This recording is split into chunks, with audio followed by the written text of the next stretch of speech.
Introduction. Hello, my name is Heather, and I've been a Las Vegas dealer for 5 years. I've dealt all the games, and I've worked at several different casinos. When you want to be a dealer, the first thing you do is go to dealing school. Before you start learning anything, they ask you, have you ever gambled on the game you want to learn? My answer to this question was no, so I was told to go gamble on a blackjack table and make sure I knew how to play before I came back to learn how to deal. This is a very important step because if you don't know how to play the game first, you will be extremely confused when you are trying to learn how to deal the game. In other words, if you don't know how to play blackjack, stop now. Don't continue until you know how to play the game. It would be even better if you played at a casino once or twice before you started learning how to deal. What is expected of you? When you work as a dealer, you will be expected to follow the correct procedures for all actions on a game. These procedures are made, refined, and perfected through decades of trial and error. Because of this, every casino has variations to the rules, and the casino will change the procedure on you, and you'll have to learn it and apply it right away. To be a good dealer, you'll need to be good at game security, readability, and procedures. Game security. This is one of the most important factors when dealing. Everything you do as a dealer is procedure for the cameras. Because the cameras are watching, all hand signals and actions that the players and dealers do need to be clearly indicated. This is to ensure the players don't cheat, as well as stopping dealers from cheating. Readability.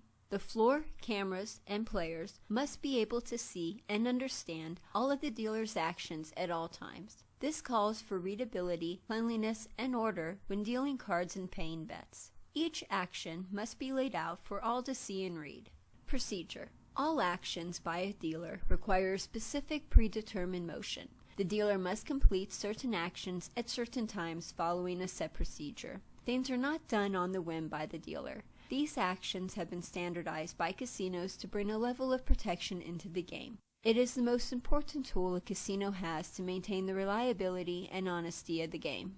What to expect? When you learn how to deal, the first thing you are taught is basic procedure. When you're hired, you'll receive a large packet of procedures that is specific to that casino. You'll need to go home, study this packet, and then practice, so you'll know how to deal when you start work. Every house, which is also a slang term for casino, has different procedures, and when you're auditioning for a job, the managers don't expect you to know the house way. They are looking at your basic dealing skills. Keep in mind that every house will be different when it comes to shuffling procedures, the road map, rubber band, markers, credits, bills, and basic game rules. On top of all that, every floor will have their own expectations and rules for what you're supposed to do. It's a pain, but keep in mind what rules each floor wants you to complete. And even though you think that something should be done a certain way, it doesn't matter, because you must always do as the floor tells you. Don't freak out. You will not get written up on your first day. It is expected that dealers make mistakes, so you will always be given warnings. It is when you don't follow those warnings and keep doing the same action, that's when you'll get written up.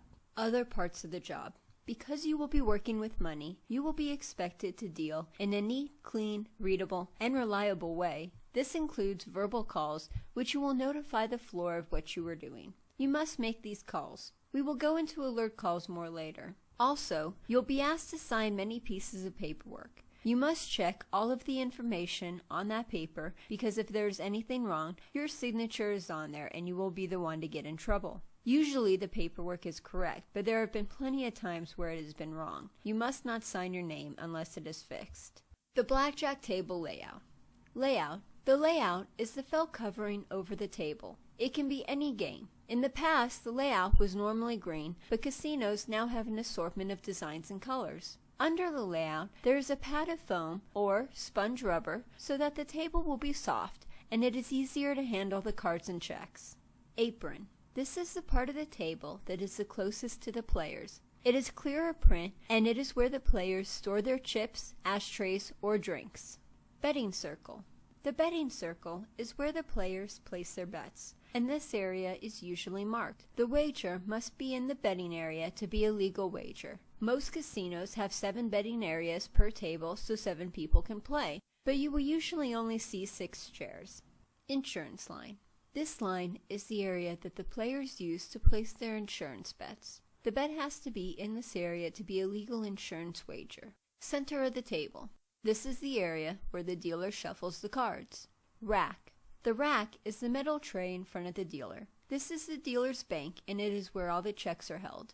Discard rack. This is the plastic holder that sits next to the rack on the dealer's right side. This is where the cards go after a hand is finished. The paddle. This is a plastic T-shaped tool used to push money through the hole and into the drop box. Lay the money out flat over the hole and then take the end of the paddle and push it in. Drop box. This is a locked box that sits under the table and catches and holds all of the money that the dealer pushes through with the paddle. The shoe. The shoe is available in the 4-deck, 6-deck, and 8-deck varieties. The shoe is a plastic device that holds the cards until ready for delivery. There are some games, like Baccarat, that may have larger shoes. The face. This is the plate at the front of the shoe that holds the cards in place, making it ready for the dealer. The finger slot. There is an opening in the front of the shoe where the dealer places their finger to slip out the next card. There are a variety of shoes out there. The wedge. This is a heavy plastic trapezoid-shaped object on wheels. It is placed behind the cards to help with movement. The lip. This is the plastic edge under the face that is extended forward. The chain. There will always be a chain attached to the shoe. This is to protect the shoe from being swapped or stolen. The cards. The first skill you need to learn is how to handle the cards. The only way you will get good is by hours of at-home practice. Shuffling the deck. When a dealer shuffles, they will not only riffle, but also strip, box, and cut the deck. Shuffling is the entire procedure that the dealer will spend much time on. Since every casino has a different shuffle, we are going to teach you a basic shuffle you could use at an audition. But when you get hired, you will have to learn a new shuffle. Remember to keep the deck as low as possible and be aware not to expose the bottom card. Holding the deck. Use your forefingers and hold the top of the deck. With your thumbs, hold the bottom of the deck. Slide your middle fingers against the edges of the deck. This makes the deck straight and ready to use. Having the deck. In order to shuffle, you must be able to cut the deck in half. The procedure starts by you holding the deck. Now place your right thumb slightly above the bottom of the deck. Use your left thumb to hold the bottom portion in place as your right thumb slightly lifts up, pulling the deck apart. This is called having the deck. Riffling the deck. Most people think that riffling the deck is the same as shuffling the deck. They are two different things. Riffling is one step in shuffling. Shuffling involves many maneuvers put together in an exact way, while riffling means you're lacing the deck and then pushing it together. Lacing the cards is a term used to describe a deck after a riffle has occurred but before the cards are pushed in. The people who have been in this industry for a long time will tell you that the quieter you riffle the deck, the better. With your hands flat and thumbs out, combine the tips of your forefingers and thumbs. This should make a letter A. Press your fingers down on the edges of the deck while letting the thumbs do all the work. Place your thumbs at the bottom corners of the deck, and while firmly pressing on the cards, lift up and let the cards fall naturally. After you've gone all the way up, the cards should be laced together and ready to be joined. After you feel comfortable riffling a single deck, slowly add more cards until you're able to riffle a double deck. At most casinos, you will not have to riffle more than 2 decks. Chunking. Chunking is when multiple cards stick together, leaving large spaces in a laced deck. Do not chunk because it prevents the cards from being properly riffled. Stripping the deck. This maneuver is normally added to a shuffle routine. You begin the procedure by holding the deck slightly above the table. Tilt one end very slightly and using your left hand hold the deck while the middle finger and thumb take a chunk of cards from the top of the deck and place it on the table. Raise your right hand up and repeat the process 5 times. Depending on the casino, you could strip a deck a minimum of 3 times to a maximum of 7 times. Boxing the deck. This shuffling maneuver is done in various casinos. You start the procedure by holding the deck and then take 1/3 of the bottom portion and turn it 180 degrees. Then place it on the top of the deck. Cutting the deck. At the end of the shuffle, you will always offer the player the cut card so he can cut the deck. Cut cards are used to cover the bottom of a handheld deck and is also used as a warning to signify that it's time for a shuffle. You must always cut the deck after a shuffle. There is usually 1 cut card on a shoe game and 2 cut cards on a handheld game. The reason why the cards are cut is to prevent someone from cheating by swapping decks. That is why it's important to rotate which players cut the deck. Never stick to one person because this looks suspicious. Make sure to keep your focus and attention on the deck while the player is cutting it. Never allow the players to run the cut card along the edges of the deck. If the cut is unsatisfactory, then the cut card must be removed from the deck and offered again to the player for a recut. If no players want to cut the deck, then the dealer is allowed to cut. First announce, "Dealer's cut," and once you get the approval, you can cut the deck. Offering the cut card on a single or double deck. There are different ways to offer the cut card depending on what game you're at. For a single or double deck, the procedure starts by making sure the decks are squared off. Place the cut card on top of the deck and put your forefinger on top to hold it in place. Extend the deck and cut card towards the player and don't go past the insurance line. The player will grab the cut card and place it anywhere in the deck. Most casinos will tell you to place the cut card between the first 15 cards and the last 15 cards. Bring the deck back to you, holding the deck close to the table, and cut the deck, placing the bottom portion on top so that the cut card is now on the bottom. Offering the cut card on a 4, 6, or 8 deck shoe. You start the procedure when you finish shuffling. Call out rolling and roll the deck. Place the deck against the shoe and hit the edge so you straighten the deck. Then place the cut card on top of the decks and hold it in place with your forefinger. Extend this to the player, but do not go past the insurance line. The player will grab the cut card and cut anywhere between the first deck and a half and last deck and a half. Bring the deck back and place it against the shoe. Bring the top portion back to the bottom portion so that the cut card is now on the bottom. Pick up the second cut card and place it about 1 to 1.5 decks from the bottom. The second cut card is placed there to indicate to the dealer when it is time to shuffle. Putting the deck in the shoe. Take the wedge out of the shoe and with your right hand thumb and middle finger, grip the deck and tilt up. With your left hand, make a flat palm and put it under the deck. Lift up and tilt downward and slide the deck into the shoe. While still holding the cards, put the wedge back in. If you use one hand on the cards, especially new ones, you will find they are slippery and will burst from your hand all over the table and onto the floor. Do not lift the shoe over the cards and do not lift the decks over the shoe. Burning a card. A card must always be burned at the end of a shuffle and when a new dealer arrives at a table. To begin the procedure, take the top card and slide it across the table, placing it in the discard rack. Make sure not to expose this card. If it accidentally flips up and is exposed, then notify the floor. Shuffling. As the dealer, you will shuffle when you have a new customer approach your dead game, when the cut card appears in the middle of dealing, when a new dealer takes over a handheld game, when a new deck is put into play, whenever the floor requests it, and after all the players leave the table. It is good table protection to maintain physical and visual contact with the decks at all times, and while the decks are out of the shoe. Another method to keep people from cheating is to take the remaining deck, pick a random spot in the discard rack, and place the cards in between before you pick up the full deck to shuffle. Now it is time for you to learn a few shuffling procedures. Single deck shuffle. This is a simple shuffling procedure. First, you strip, then riffle, strip, riffle, box, and then riffle.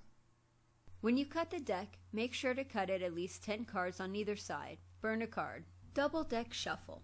To start the procedure, pick up the deck and break it in half. Riffle the cards. Strip the deck 7 equal times. Take 1/3 from the top and put it on the bottom. Riffle. Take 1/3 from the bottom and then put it on the top. Riffle again. Break the deck in half and give it one more riffle.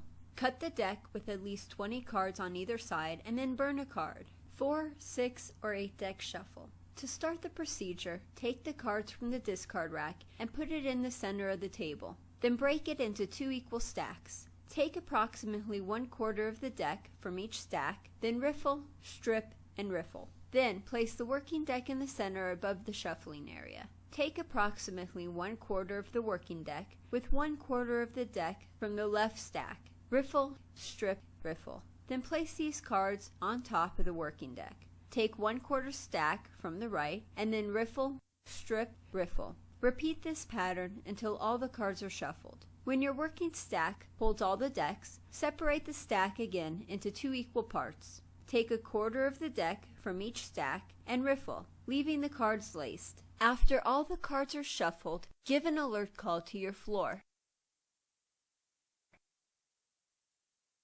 You can now offer the cards to be cut.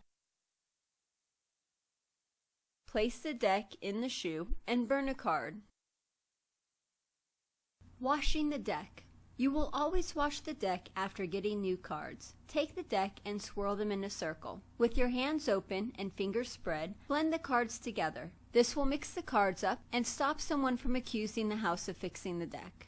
Card counting drills. Because the game has to be dealt at a certain speed, you are not allowed the time to sit there and count the cards with your fingers. When the cards come out, you need to know immediately how much you have. That is how these drills are going to help you, by getting your speed up. First, you'll need a deck of cards. Make sure to take all the 10s out of the deck. Then flip over one card at a time, counting until you get the total number. Keep doing this until you go past 21 and bust. When you're at home practicing, don't worry about speed. Take all the time you need to count the cards. Speed will come with practice. Delivering the cards from the shoe. All cards will be dealt from the shoe located on the left-hand side of the table. The procedure for taking the cards out of the shoe starts with you using your first 2 fingers of your left hand to push the cards up a bit and then slide the top card out. As you flip the card up, grip with the middle finger and thumb. With your right hand, grip the cards with your thumb and the side of your forefinger and place it in front of the player's bet. Placement of the cards is important. When placing the second card on top of the first, make sure to place it on the side where the empty white space is. Do not cover the pips. The floor and the camera must always be able to see the center pip. The pip is the dot in the middle of the card that represents the value of that card. There are 2 ways you can place the cards on the table. The first and most common way is when the hands are angled and centered towards the dealer. The second way, and the way I like to use, is when the card edges are parallel to the edge of the table. This makes it easier for the floor and the cameras to see your cards. When dealing from the shoe, you will place the cards face up from left to right. On the first cycle, give the players 1 card, and then give yourself 1 card facing down. On the second cycle, you will give the players their second card. Then slide your card over, and with your right hand, flip over your first card while making sure the second card is not exposed in any way. Make sure to never place the cards on top of the checks. On the first 2 spots on your left, you are allowed to give the players their cards with your left hand because this makes dealing quicker. When sliding the card out of the shoe, grip the bottom of the card with your thumb and flip it over from bottom to top. Delivering the cards from a handheld deck. The procedures for the handheld deck are different than from the shoe. The first thing you need to learn is how to properly hold the deck. For a right-handed dealer, hold the deck in your left hand and vice versa for a left-handed person. Put your forefinger across the top edge of the deck. Use the 3 remaining fingers to hold the deck and make sure that they are tightly together so no one can see the deck underneath. The purpose is to cover the front and edges of the deck. Try not to grip too tightly. Use your palm to push the bottom of the deck up so the deck fits snugly in your hands and the deck will be angled. Place your thumb on the top right corner of the deck and then push out so the card is ready for delivery. When holding the deck, tilt it slightly up so the players can't see the top. Make sure that the deck is not too high or too low and try not to keep it close to your body. Pitching. When you deal a handheld game, you will be asked to pitch the cards. To start the procedure, hold the deck in your dominant hand and look at the palm of your other hand. Put the top corner edge of the card parallel with the top part of your forefinger. With the thumb, grip the right corner of the card and hold it in place. Using your middle finger, flick the card while letting go with your thumb. This should send the card flying. Your wrist should be firm and straight. Do not flick your wrist to deliver the cards. Your fingers should do all the work. When holding the deck and delivering the cards, hold it at the level of your stomach and slightly away from your body. Do not dip the deck when you are delivering the hit card. Do not hold the deck chest high and close to your body. You want to protect the deck at all times. When practicing aim, practice going from left to right since this will best emulate being on a live game. Also, use an object as your target because at the table you will be pitching to the bets and not the people. Tucking the hole card. Some casinos will want you to tuck your hole card, while others will want you to do the simple maneuver. Every house is different, so make sure you know your house rules. The procedure for tucking your hole card starts when you get to your hand. Remember to tuck the hole card underneath the top card as fast and low to the table as possible. Take the top card from the deck and using your thumb, push it out so it is ready for delivery. Put your deck low to the table and close to your card, but try not to cover up the top card because the camera always needs to see them. Put the top right side edge of the card in between the forefinger and the middle finger so that the curve from the tops of the fingers hides the card. Use your left hand to hold the up card in place and press down slightly on the left edge so that the right side is lifted and the whole card can be tucked efficiently. In a fast movement, take the card from the top of the deck and slide it under the up card. Be careful, because if your deck is too far away from the table, or if your tuck is too wide, then you will flash your card and show the players. This is bad dealing and you could get fired. The simple procedure for tucking the cards starts when you lay a card face down in front of you. Make sure the deck is low and the maneuver is done quick enough that no one can see the card. Then you'll deliver the players their second card. When you get to your hand, you will flip over one card so it is face up. Straighten the cards so you can't see the whole card underneath. The dealer receives a 10 or ace up card. When you have a 10 or an ace up card, then you'll need to check and make sure you do not have a blackjack. There are two different ways of doing this, depending on what casino you're at. If your casino doesn't have a mirror on the table, then you will probably be checking the cards by hand. If the casino does have a mirror on their table, then you will follow this procedure. If you have a 10 up card, then quickly put the lower left-hand corner into the slot area and look at the mirror. If the area is white, you do not have a blackjack. If the area is filled, you do have a blackjack. If you have an ace up card, then you are going to turn the card sideways and announce insurance while running your hand under the insurance line. Once all decisions have been made, then take the cards and put them in the contraption with the lower left-hand corner going into the slot. If the mirror shows a white space, then you do not have a blackjack. If the space is filled, then you do have a blackjack. Because every casino is different, it is a good idea to go to the casino you want to apply at and watch them to see how they check their 10 and ace up card. That way when you're auditioning, you won't stumble if you get a 10 or ace up card. The basic skills for handling checks.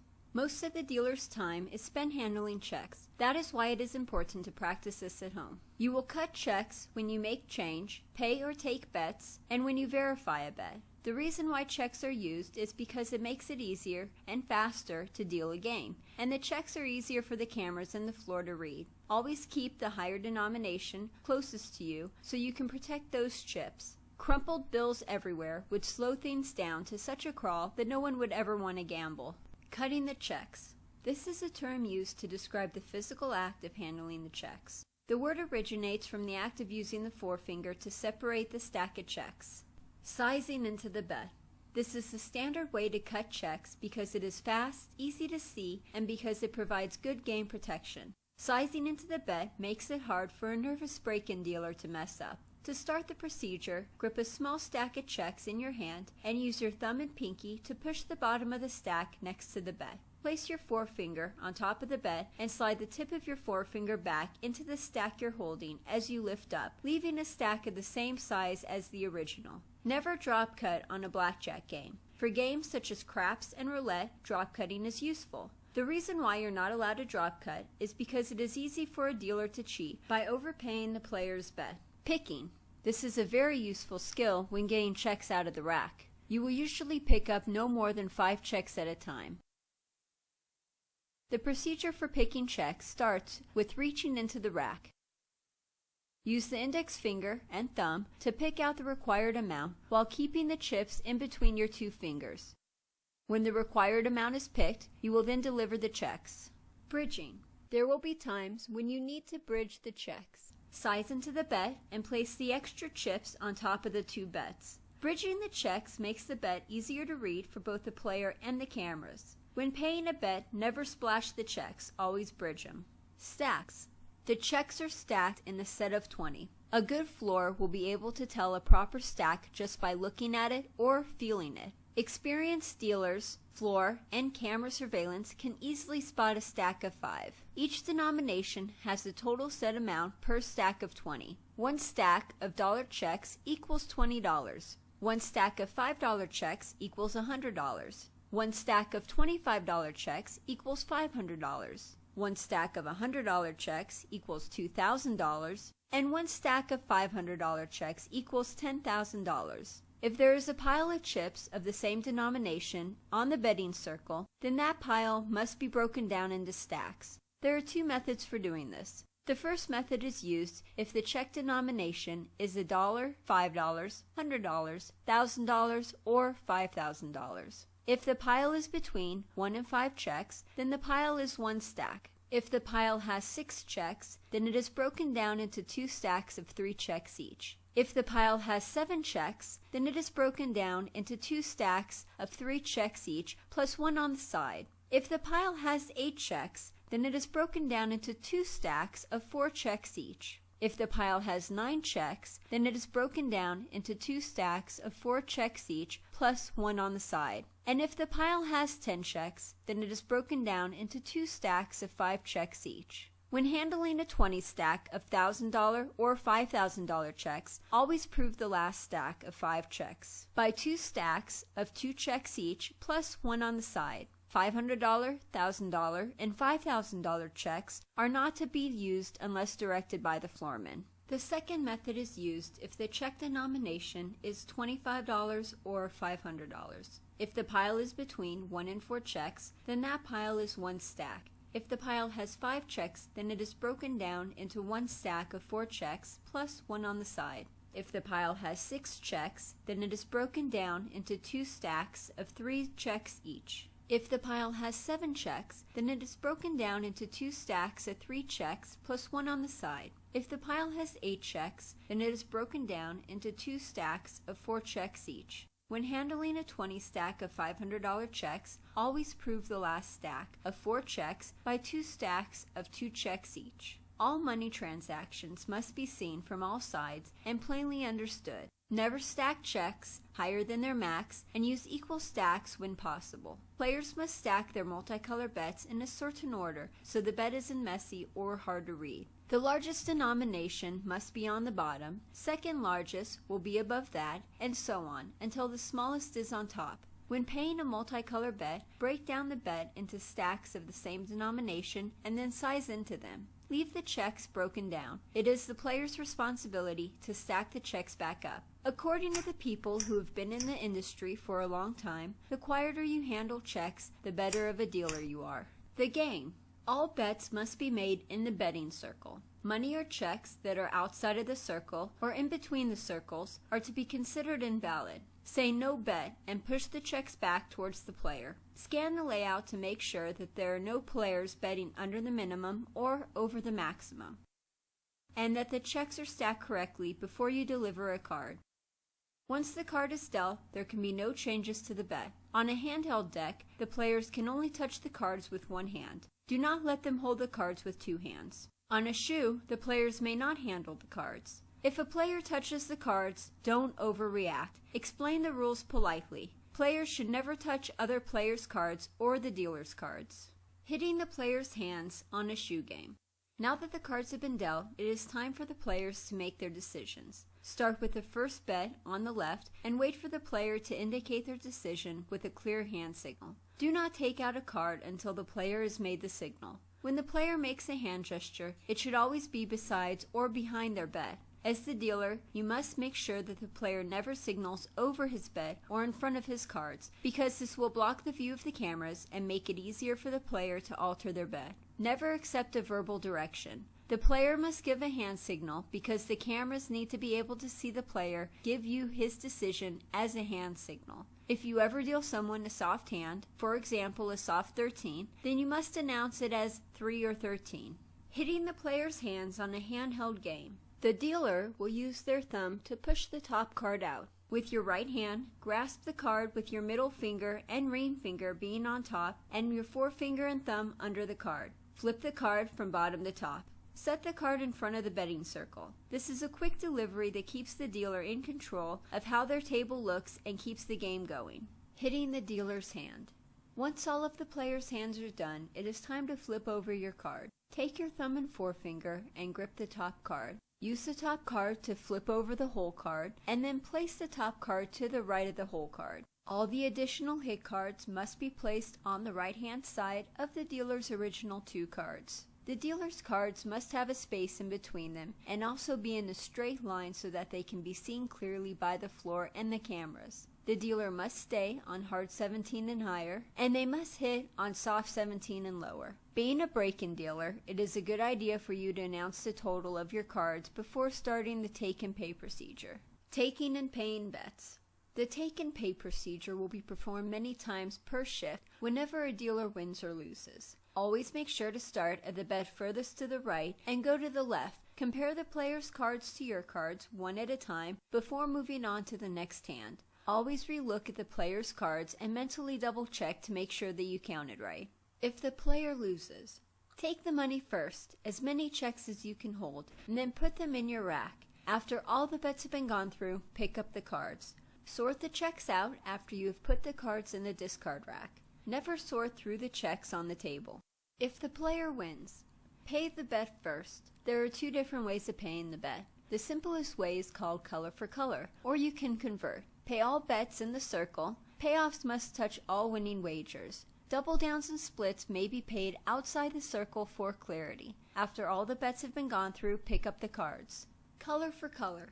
This term means you pay a uniform stack of checks with the same color and same amount of checks. Never touch or mess with the player's checks if you are paying color for color. There are times when paying color for color is inappropriate. One of those times is when a player already has a large stack or multiple stacks of the same color. This is a time where you want to convert. If you have a choice of color for color or conversions, then you want to go with color for color. This is the preferred choice for break-in dealers. Never throw or slide the checks at the player. Never leave part of a payoff with the player if an incorrect amount is paid. Bring the entire payoff back to the tray and then come back with the correct amount. When making payoffs, do not pass checks from one hand to the other. All payoffs must be made on the side of the bet. Never pay behind the bet and never pay on top of the cards. Only touch the player's bet to straighten the stack out before you start dealing. Read a bet that is over 5 checks, or break down a multicolor bet. Converting checks. This is a term used when a player has multiple checks of the same color and the dealer wants to pay that bet with a larger denomination. Make sure you are comfortable before you try conversions and convert only when necessary. It's not a good idea to try this if you're not comfortable with it. For example, if you give the player $50 but forget to take back $10, you would be giving him a larger payoff, which makes it look like you're cheating, and you could get fired. Do not convert a player into $500 denominations or above without the consent of the floorman. When is it appropriate to convert? When the dealer's rack is very low on one denomination and you're waiting for a fill, when the player is betting more than 5 checks of one color, and when the player has a large amount of the same color checks. Dirty money. This is a term used for checks that have previously been in play and have lost. Never pay a bet with dirty money. Instead, put the dirty money in a tube in your rack and then pay with clean money, which is checks taken out of the rack that haven't been used in this hand. This helps, too, if there is ever a problem with a bet. The floorman knows what direction you pick up the money, and since the highest amount is on bottom, a floorman knows which bet is whose without having to call the cameras. Working out of the rack. Always use the tube of color that is furthest from the center. If you use your right hand to pay the right side of the table, then use the right side of the rack. The same goes with the left hand. Start with the outside tubes and work your way in. You can move checks around to make it look cleaner. Reading the rack. Each tube holds one type of denomination. Notice how the smaller denominations are on the outside and the larger denominations are in the middle, where the dealer is able to protect them better. Never store your checks in an assorted order. Always reorganize the rack so it is proper. Put a separator in between each stack of 20 checks of the same color, making the rack easier to read. Picking up the cards in order.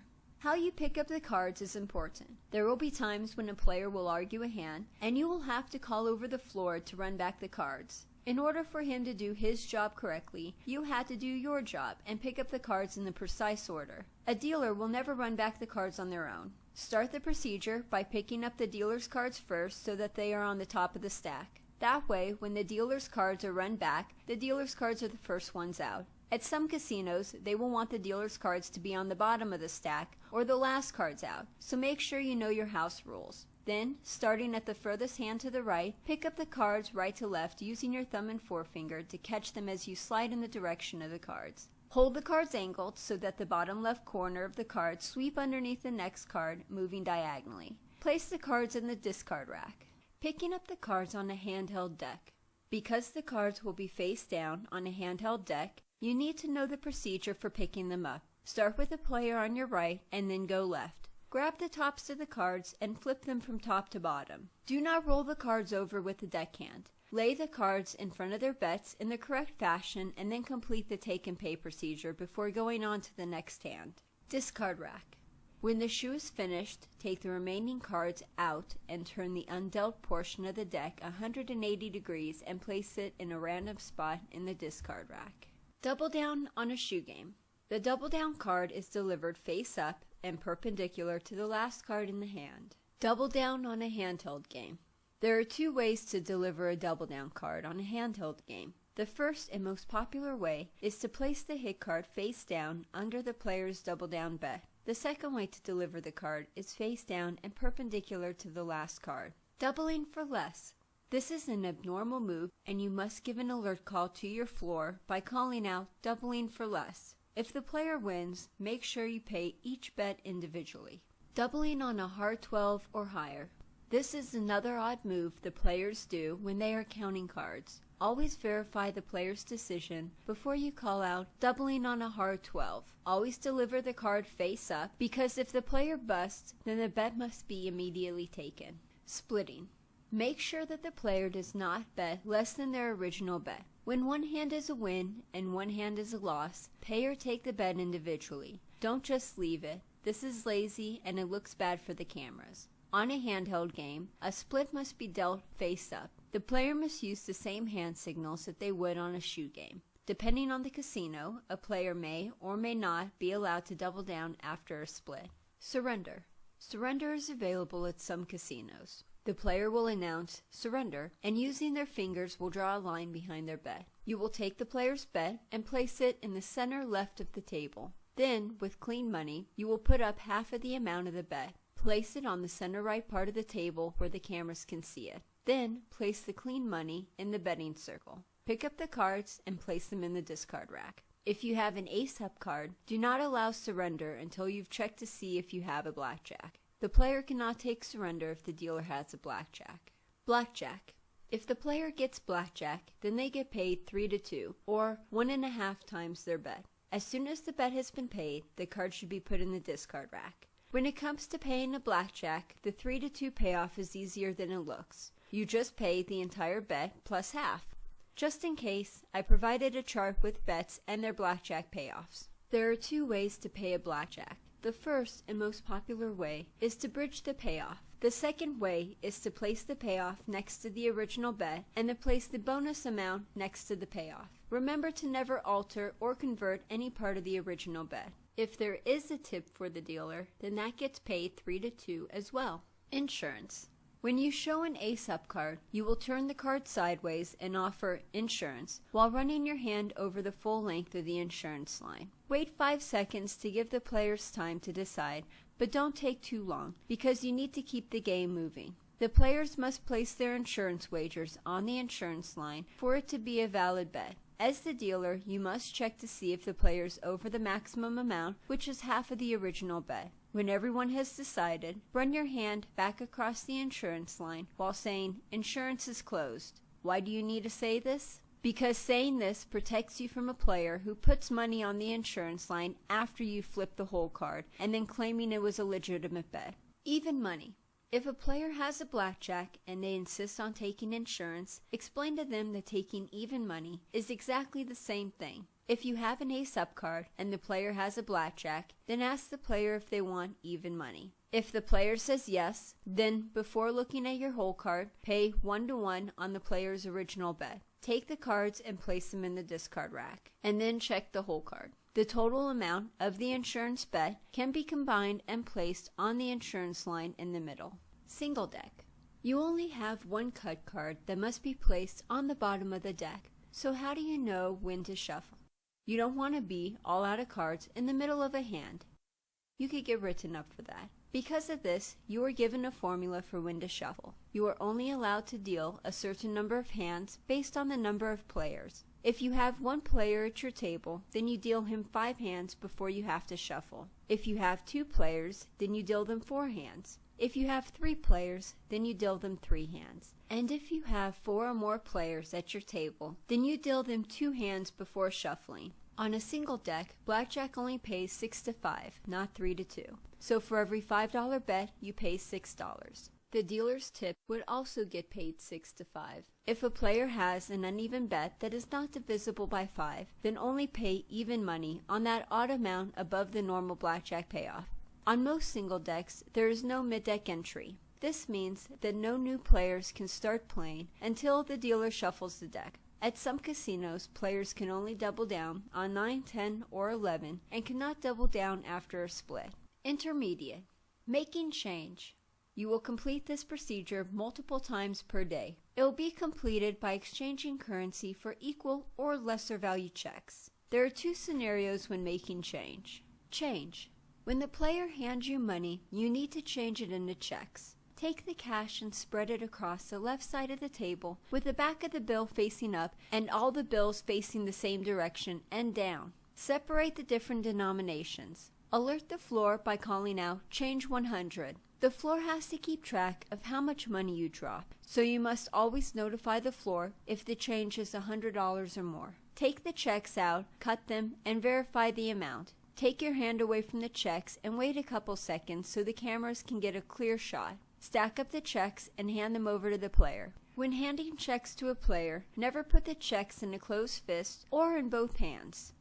Slide the stack using the bottom fingers to move the stack while the forefingers keep the stack steady. Once the player has all of their checks, pick up the currency with your left hand and then, using your right hand, pick up the paddle. Place the money over the hole and slide the paddle in, dropping it in the drop box. Never drop the cash in the drop box before handing the player their checks. There is always a certain way to break down currency. $1 bills are placed in rows of 5 and each column is worth $5. $5 bills are placed in the same way and they're worth $25 per column. $10 bills are worth $50 per column. $20 bills are worth $100 per column. And $100 bills are worth $500 per column. Place the currency lengthwise and use the paddle to slide it into the drop box. If you have a large sum of money, then use this trick to get the cash in the drop box without the paddle. Check change. When the player hands you a large value check, you need to exchange it for smaller value checks. Take the check and place it on the left side of the table. Take out a handful of the lesser denomination checks and bring them to the right of the center table and size into them, verifying the correct amount. Call out check change 100, and after receiving approval, slide the stack of checks to the player. Pick up the check change and place it in the rack. Never put the check change in the rack first and then hand the change to the player. And never drop the check change in the drop box if it is from your casino. Place it in the rack instead. The only time you would drop checks in the drop box is if they were foreign checks. Color up. When a player wants to leave your table, then you will need to color them up. Take the smaller denomination checks that the player hands you and place them on the left side of the table. Separate and stack the checks properly to see what amount is there. Take out the larger denomination checks and bring them to the right of the center table. Call out color up 100. On anything less, you don't need an alert call unless your house tells you otherwise. Slide the larger denomination stack of checks to the player. If the player takes a small amount of checks and walks away from the table, then he doesn't need to be colored up. If the player tries to leave the table with large stacks of red chips, then stop him. He does need to be colored up. Money plays. The casino prefers that the players play with checks, but if a player insists, then they can play with cash, and this is called money plays. When the player walks up to the table, they will usually declare that they wish to play with cash, but there will be times when a player lays the cash on the betting circle and says nothing. Ask the player if they want to play cash or checks. Don't continue until they verify what they want to do. Give an approval call saying, "Money plays 20," and wait for the floor's approval. Some players are superstitious and will loudly complain if you try to touch the money. When this happens, call out, "Money plays to the table limit." By saying this, the player can only win or lose between the table minimum and maximum. Any extra will be given back to the player. Pick up the wad of money, straighten it out, and spread it so the cameras can see. Folded money is not allowed to be played. Deal the hand as normal. If the player loses, take the money and spread it out on the table so the amount can be verified. Drop the money in the drop box. Do not just grab it and throw it in the rack while continuing on. If the player wins, take the money and lay it out so you know the amount. Take out the correct number of checks and place them to the right side of the money. When the player wants to split or double down with a cash bet, the first thing you need to know is how much the person is playing. If you don't automatically know, then lay it out, verify it, and then verify that the second bet matches. Be aware, it is possible for the player to grab his cash bet that he just lost and run. If this happens, call the floor or security immediately. Changing the deck. A shoe game gets its deck changed every 8 hours. A handheld game will change their deck every 2 hours. This is to eliminate the possibility of someone cheating with a fixed or a marked deck. The cards are then taken to a company that cuts off the edges and then packages them for resale for the casino gift shop. The procedure starts when the floorman takes the old decks off the table, opens the new decks, checks the cards, and then places the new cards in the discard rack. As the dealer, you'll take the cards out of the discard rack and spread them on the table face up. When spreading the cards, it is good to spread them evenly without any chunks or gaps in between. This allows the cameras to see them better, and it protects you if there are any defects found later in the game. Verify that all the cards are there and that they are not marked in any way. Then pick up the cards and spread them again so that the back is now facing up. Check to see if there are any marks. Once you are done checking the deck, place them in the discard rack until all decks are verified, or place them in the shoe if you are changing 6 decks or more. Wash the decks and then shuffle. Multiple hands. A player is allowed to play 2 or 3 hands depending on the casino, but they might have to double or triple the table minimum per hand. The player must play his first hand before doing anything with his second hand. Multiple hands on a handheld game.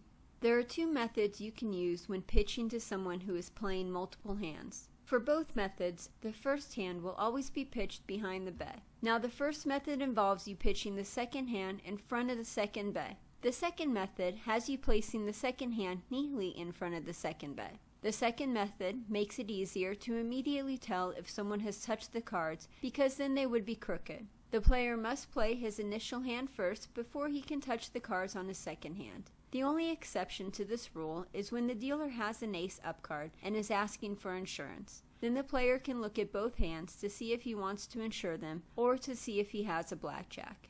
A dead game. This is when a table has no players on it. Even if you are not dealing, you still have a procedure to follow. The first thing you do is make sure your rack is clean and organized. After you're done handling the checks, clear your hands. The second thing you do depends on what table you're at. If you're on a shoe game, then you shuffle the deck. If there are no players at your table by the time you're done shuffling, then ask the floorman to cut the deck. Put the deck in the shoe, and then bring the shoe in the center of the table and perpendicular to the rack, and then have fun waiting. When a player arrives, burn a card. If you are on a handheld game, then you spread the cards face down. Take a look at your layout and see if it needs to be cleaned up or if the chairs need to be pushed in. Get the floor's approval to straighten up the chairs, and then clear your hands before starting. In order to get the small particles and cigarette ash off the felt, the casino will provide a brush. Start at the center of the table and use long brush strokes to get the specks off the table. Keep your hands on the table because it's not good practice to cross your arms or put your hands in your pocket while you're waiting for a customer. Smile and make eye contact with people as they walk by. During your long period of boredom, don't touch the cards or checks unnecessarily. Table minimum and maximum. When you enter a table, always make sure you know your table minimum and maximum. Sometimes the floor will ask you to change the sign. Hit the small switches behind the sign. If the player bets less than the table minimum and you don't notice it before the cards come out, pay or take just that amount that was played. Then tell the player that they need to play the minimum on the next hand. Foreign checks. When a player walks up to the table wanting to play a check from a different casino, don't let them. This is a foreign check and it is not considered valid currency. The dealer must call out foreign checks and the floor will check to see if the casino can exchange them or not. If the floor gives the approval, then put the foreign check on the left side of the table. Take the correct amount out of the rack and place it on the right side of the table, and prove the amount to the cameras. Give the player the casino checks and then take the foreign checks and drop them in the drop box. If the floorman tells you that the casino can't take the foreign check, then give it back to the player and suggest that the cage might be able to exchange it for them. Notifying the floorman. There is a tier system of verbal calls that you are expected to make to alert the floor when certain situations happen. Approval calls are made when the dealer must wait for an approval from the floor before completing an action. Alert calls are made when the dealer needs to notify a floorman but does not need an approval for the action to be completed. Each house will have different rules on what calls are considered alert calls or approval calls. Approval calls. These verbal warnings are important, so you must make sure that the floorman knows the situation. Make the call and then wait for an approval. Don't turn away from the table to look for the floor. If you don't hear anything, then make the call again. If the floor acknowledges you, then continue with your action. If there is a problem, the floor will issue further instructions. The following is a list of when you're supposed to make an approval call and what you're supposed to say. When a player tries to use foreign checks from another casino, call out foreign checks. When a player wants to double down on anything that he could bust on, call out doubling on a hard 12, or whatever the player's total number is. When a player wants to double down on a blackjack, call out doubling down on a blackjack. When a player requests even money on their blackjack during the insurance bet, call out even money on a blackjack. At some casinos, they don't ask you to give an approval call for even money. When you need to change a $100 bill, call out change 100.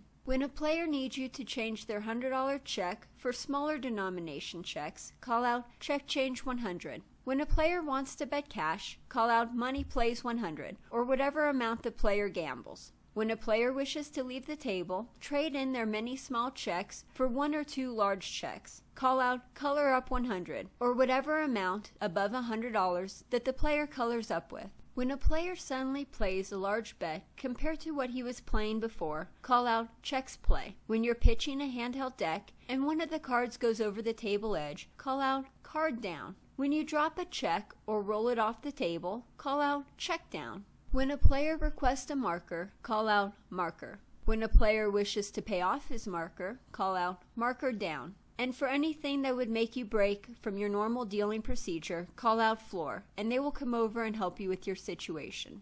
Alert calls.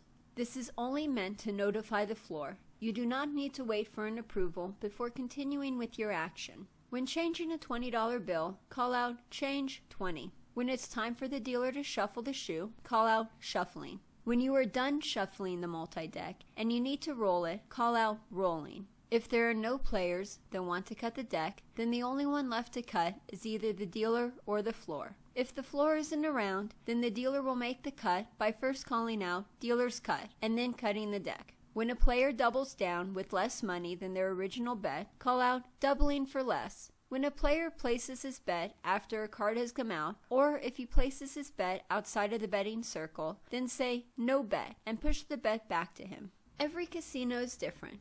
I've worked at casinos where you need an approval call to change $20, and then I've worked at other casinos where you call out an alert call to change $100, an approval call for $300. Basically, every house is different. The normal trend is an approval call for any action of $100 or more, and no call for anything less than $100. Communication is the best protective device you could build into your game.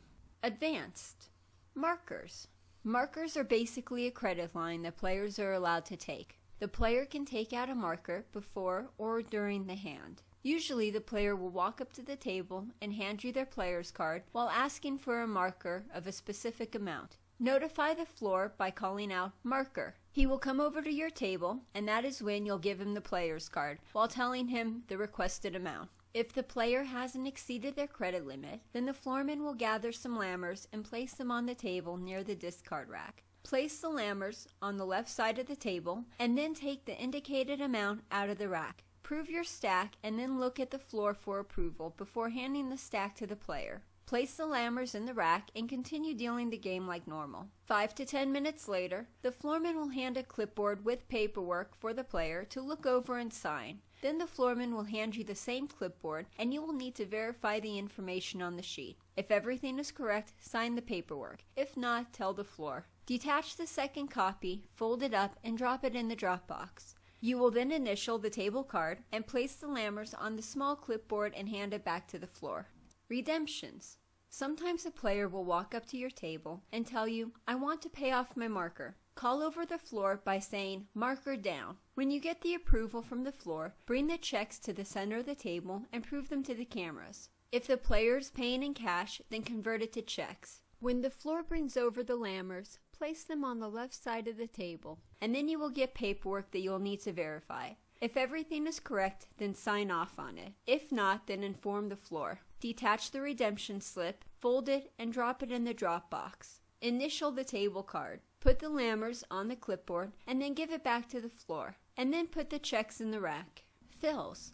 When your rack gets low on checks, the floor will refill it with checks brought over from the cage. First, the floorman will determine that the game needs more checks, and then he will prepare the paperwork for a fill. The floor will leave a copy on the table, and then they will ask the pit clerk to deliver the paperwork to the cage. The cage will prepare for the fill, and then a security guard will bring the fill in a clear, locked container. The guard will slide over individual racks, and you can either take each stack out individually, or you could tilt the rack and stand up all the stacks at once. Verify the first stack of each denomination. Look at the paperwork that the floor hands you, and check to make sure that all the information is correct. If everything is correct, sign the paperwork. If not, tell the floor. Give one copy back to the security guard, and then take an extra copy and drop it in the drop box. The floor will take the final copy. Place the new checks into the rack. If there is a roll of 50-cent pieces, do not bang the roll against the side of the rack to break it open. Instead, peel the ends off and unroll it. Credits. When the rack gets too full of checks, the floor will arrange a credit and the cage will take the surplus. Credits happen less often than fills do. The procedure for a credit is much the same as a procedure for a fill. The only difference is instead of putting the chips into the rack, you will be taking them out. Opening a game.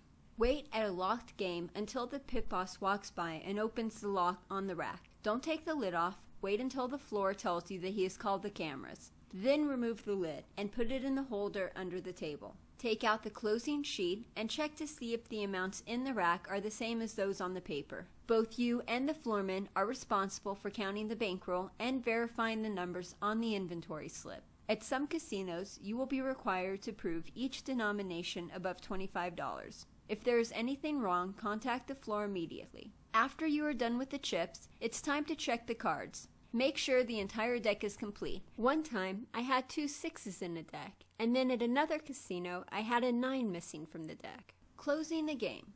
At the end of the night, the floor will ask you to bring up the lid. Make sure to keep your eye on the rack when you do so. Wait while the floor calls the cameras before you begin running down the checks, starting from the highest denomination. After all the denominations are verified, look at the closing sheet to double check all the numbers. If everything is correct, then sign the paperwork. Place the closing slip in the corner of the rack and wait for the shift manager to come by, verifying and signing it. After you place the slip back in the rack, lock the lid, and then check to make sure that the lid is locked. Clap out, take your toke box to your designated area, and then either go on break or go to the pencil.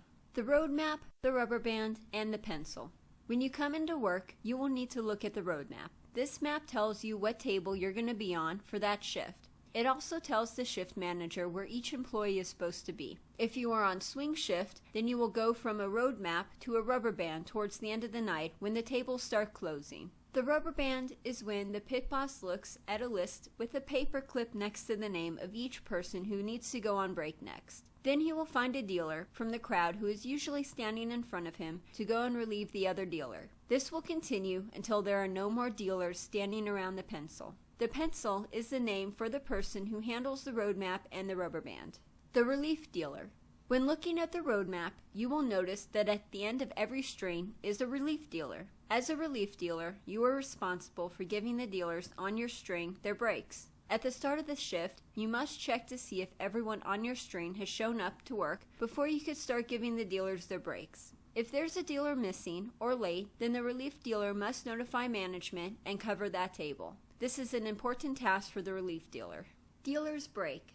Majority of dealers work on their table for an hour and then get a 20-minute break. When the relief dealer arrives at your table, they will stand behind your left shoulder and tap it. Then they will stand there and wait until you've completed what you're doing. This even includes shuffling on a dead game. As a relief dealer, it's a good idea to watch the outgoing dealer deal the last hand. On a single deck game and a finished double deck game, spread the deck. On an unfinished double deck game, hand the deck to the relief dealer. On the shoe, the outgoing dealer will place the shoe in the middle of the table and clear their hands. To properly clear your hands, clap your hands once, keeping your palms flat, while showing the cameras both sides of your hands. This proves that you didn't steal anything. As a side note, always clear your hands whenever you want to touch your body, when covering your mouth to yawn or sneeze, when putting your hands behind your back, or reaching into your pockets. When leaving the table, it is good to say, "Thank you for playing. Heather will be your dealer now. Good luck." Exit to the right as the relief dealer comes in from the left. Most incoming dealers will burn a card as they greet the players. If the outgoing dealer didn't introduce you to the players, then introduce yourself. The reason why you'll see so many dealers wearing watches is because they want to know when their next break is. If you've been on the table for an hour and 15 minutes, notify your floor and he will find someone to tap you out. Never exit the table in the middle of a hand, even if you're shuffling on a dead game. Keep your conversations with the incoming dealer to just the game. Any personal talk with the incoming dealer, players, or floor after you've been tapped out is frowned upon. Once you've been tapped off the table, you will be expected to go directly to your designated break area. Most casinos forbid dealers from wandering around, going into the shops, gambling on the slots or table games, and leaving the property. All dealers recognize that they really have a 10-minute break, because once the relief dealer taps you out, you finish the hand, clap out, walk out of the pit, down long hallways and stairways, and to the break room. 5 minutes has already passed. Because of the long walk back, dealers will usually leave for their table 3 to 5 minutes early. Returning late from a break will not be tolerated. Customer service. The casino encourages you to interact with the customers as long as it doesn't interfere with the pace of the game or cause any mistakes. Always be nice to the players because they are the ones giving you your tokes. Tokes. This is just another word for tips. When a player tips, you say thank you. Always pay the player's bet first and then pay the dealer's toke. When a player splits or doubles down on their hand, then they can do the same with the dealer's tokes. If the player splits their hand and does not put a second bet out for the dealer, then the dealer's toke has to go on the first hand. After everyone has been paid and all the cards have been picked up, then you can pick up your toke. There will be a toke box hanging on the edge of the table that you'll be required to drop your tokes into. You'll need approval from the floor when coloring up your tokes to a green chip or higher. You don't need approval when coloring up to a red chip. Never drop a black chip or higher into the toke box. Don't leave the tokes next to the discard rack, waiting to be colored up. If the player gets a blackjack, then the dealer's tip also gets paid 3 to 2. Never transfer the tokes from hand to hand, and keep in mind that the casinos have a maximum amount that the player can tip you. Don't try to be coy or sly, and try to persuade a player to bet for you or give you a tip. This is called hustling a toke, and you could be fired for this. In some casinos, if a player gives you an option of playing or dropping a toke, then you must drop the toke. Politely explain to them that once given the option, the dealer must drop the toke. Dealers are not allowed to parlay their tokes. As soon as the tip wins, it must be dropped in the toke box. There is a legal way to parlay, but it's risky for the dealer. If the player places the tip on top of their bet and then they win, the player can parlay the tip on top of their next bet. Unfortunately, doing it this way means that the tip is still considered the player's money. So if they decide not to give you your next tip at the end of the parlay, then there is nothing you can do about it. Sometimes the players will take your tip and the winnings. Keep an eye on your tokes to watch and make sure that no one picks them up. If someone does, just say, "I'm sorry, sir, that's my tip. Thanks." When a player buys insurance, they can also buy enough to cover the dealer's tokes. Game security.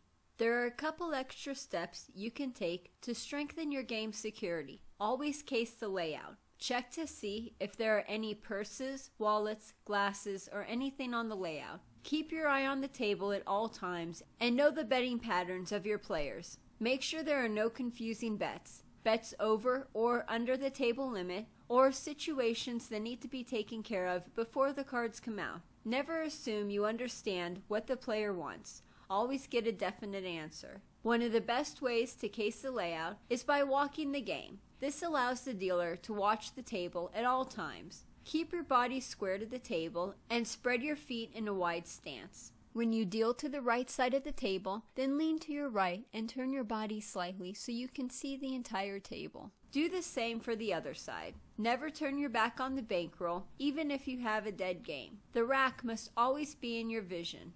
Cheating. People cheat all the time, and in creative ways. That is why you must watch the table at all times. If you see something out of the ordinary, then discreetly notify your floor as soon as you're able. The following are questions to ask yourself, or things to look for that indicate a player is cheating. Is the player constantly looking to see where the floorman's at? Is the player regularly reaching for his pants or shirt pockets? Is the player completely covering his cards with his hands? He could be switching the cards and marking or altering them in some way. This way, they could tell what card is coming out next, or what the dealer's whole card is. Look for cards that are crimped, folded, cut, nicked, bent, ink marked, and sanded. There is a spot on the back of the card where a player can rub it until it is a small white mark, and the player can bend the card so that it has a wave to the edge. You could see this when you are looking at the side of the deck. Does the player frequently stare at the deck while you're shuffling? He might be getting a peek at the cards that are being flashed, and he might be able to read the deck that is being shuffled. Is the player playing two hands and continuously looking at both hands back and forth? They might be trying to switch their cards. Stop them right away and tell them they can only touch one hand at a time. This makes switching the cards harder to execute. Is first or third base providing a planned distraction? Did they start an argument, spill a drink, or ask a personal or rude question? Be aware of unusual occurrences that are distracting. The player on the other side might be trying to switch the cards or checks around. Are the people standing near the table continuously watching the deck? People who insist on standing near the table but don't want to play might be watching the cards and signaling to someone who is playing. Is the player making any unusual hitting or standing decisions? Did the player suddenly increase his bet by a large amount? Dealers look for certain things to catch card counters, like not following the book or betting sporadically. Card counting is not illegal. The casinos just frown on it, and the most they will do is throw the player out. Is the player covering their bet or blocking their bet from view? Have any of the bets changed during the hand?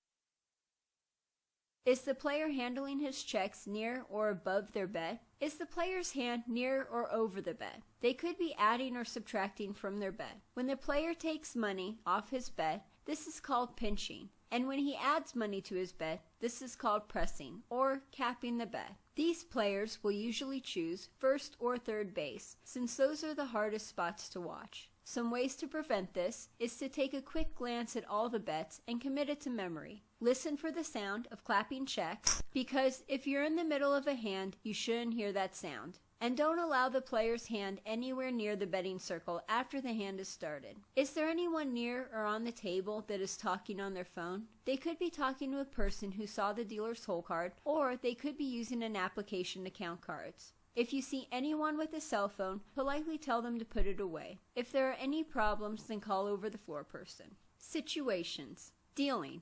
When you're on a dead game, you will get bored and probably start talking to the dealer on the next table. It's human nature, and it's called crossfiring. Never do this, especially if there are players on either table, because you could get written up for that. If a player doubles down or splits before the dealer flips a blackjack, what do? After you flip the blackjack, push back the second bet and take the original bet only. When you're dealing on a game and the card you just delivered flies off the table, stop dealing. Call card down and keep an eye on the area where the card is. The floor will come over and pick up the card and check to make sure that there is no damage or any marks on it before giving it back. Train yourself to watch the player's bankroll and the way they are playing. It is your job to make sure that their bankroll never runs out of checks or dollars for your tip. Situations. Customers. There will be plenty of times when you'll get into an argument with a player. It happens to every dealer. If you yell back or you're rude, you could get fired. So instead, call over the floorman immediately. Tell him what happened and then stay polite and quiet. Players will always ask dealers for advice on how to play a hand. There is a thin line between giving a player advice and playing their hand for them, which you are not allowed to do. When a player asks for your advice, you're supposed to quote the book. The book says to stay. By saying this, the dealer, hence the casino, is not taking responsibility when the player loses. Sometimes you'll have a player on your table that only plays a hand every once in a while. The casino doesn't mind this unless the table is full and there is another player wanting to come in that is willing to play every hand. Give the seat to the player that wants to play every hand unless the original player decides to start betting continuously. When a player spills a drink on the table, it is the dealer's responsibility to clean it up.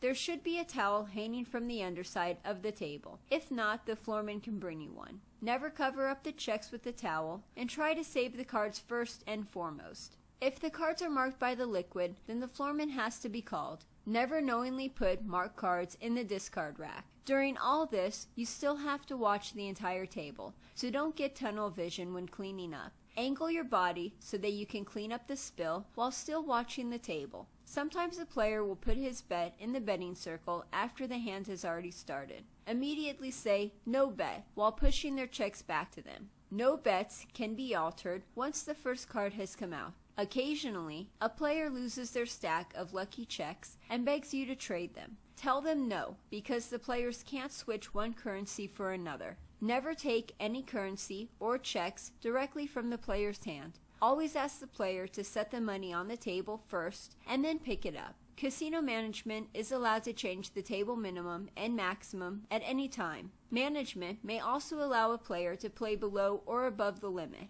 Real-life experiences.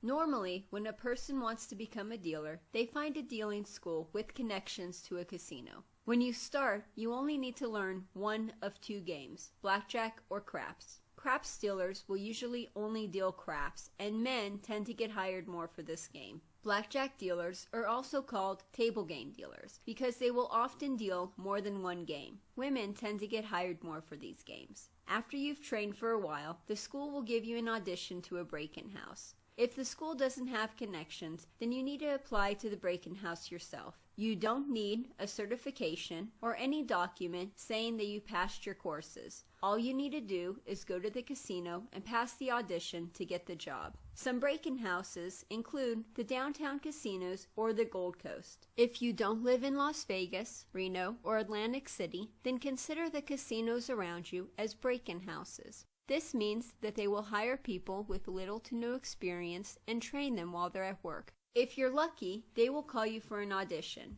At the audition, they will put you on a game that's on the casino floor with players on it, and you will be expected to deal as if you were already hired. When auditioning, you will want to have a good appearance. Your hair must be clean, neat, and groomed. Usually, beards and mustaches are not allowed. Women are not allowed to wear braids. Fingernails must be neat and clean. Wear nice black pants, no jeans, and a long-sleeve white button shirt and black shoes. This is called your black and whites, or salt and peppers. You will wear these at your audition. At your audition, you'll deal a live game as the casino managers observe your basic skills. Make sure to smile, be happy, and pleasant. Don't worry if you make a mistake. They'll understand you're nervous. During the audition, the shift manager will watch for shuffling, making change, cutting checks, the way you deliver cards, game protection, to see if you can count, game procedure, personality, and human relations. If the casino wants to hire you, expect a credit check, background check, a drug test, fingerprinting, and a possible Facebook check. Plus, you need to get and regularly update a gaming license. Management knows you're going to be bad at first. This is expected. They will train you the way they want you to deal. You will either be given a shift or management will ask you what shift you want. Day shift is usually from 12 p.m. to 8 p.m. Swing shift is usually from 8 p.m. to 4 a.m. And graveyard is usually from 4 a.m. to 12 p.m. Every casino will have different hours for different dealers. Also, when you first start, you will be required to wear your issued apron every day. Make sure you don't leave it at home. This apron is given to you to cover any pockets that you might have on your pants. This is to prevent you from stealing checks. If you decide to deal blackjack, then wait until you get in your break-in house to learn all the other games. That way, it's free, and you don't have to pay the dealing school. After dealing for about 6 months to 2 years, you'll want to start looking for a new casino. See, all dealers get paid minimum wage and tips, and there is no chance for a raise. If a dealer wants a raise, then they have to move up and work at a better casino with better tips. The more games you know, the more likely you'll get hired. Every casino is different, and some dealers will get their tokes in their paychecks every 2 weeks with tax taken out, while other dealers are paid with cash in an envelope, and no tax is taken out. In Las Vegas, it is normal for all of the tips to be collected in a 24-hour period and then split evenly among all the dealers based on the number of hours they worked. Poker dealers get to keep their own tokes. You are expected to be at work 30 minutes before your shift starts. This is because of the extraordinarily long walks that the casino employees must make from the parking lot to the pit. Plus, at some casinos, you will be expected to change into your uniform at work and look at the road map to figure out where you're at for the night. Then you'll need to clock in 10 minutes before your shift starts to go relieve your table. As the dealer, you are the lowest man on the totem pole. Your floorman is your immediate supervisor. The floorman's boss is the pit boss, and his boss is the shift boss. And the casino manager is at the top. If there are any issues or problems, then immediately notify the floor. If you try to handle it yourself, you could get fired. If the floor handles it wrong, then the floor gets in trouble, not you. You're expected to do exactly as the floorman tells you. Some floormen will want you to deal one way, and another set of floormen will want you to deal a different way. And you need to remember which is which. Everybody makes mistakes. If you tell the floor about a mistake as soon as you catch it, then typically you will not get in trouble. If the floorman or cameras catch you making a mistake, then you might get in trouble. As a dealer, you are not allowed to correct your mistakes, no matter how small you think it is. You must call over the floor, no matter how long it takes, and tell him what happened so he could correct the error. When you're dealing blackjack, you will be expected to have a certain game pace. The game pace is how many hands per hour you deal. The casino uses this pace to rate their players. As a dealer, you must be in a certain range. Usually, break-in houses expect 300 hands per hour. This equates to 5 spots a minute, including shuffles. Off-strip casinos average 400 hands per hour, which equates to 7 spots a minute, including shuffles. And the strip casinos average 500 hands per hour, which equates to 8 spots a minute, including shuffles. Good luck, and thank you for watching.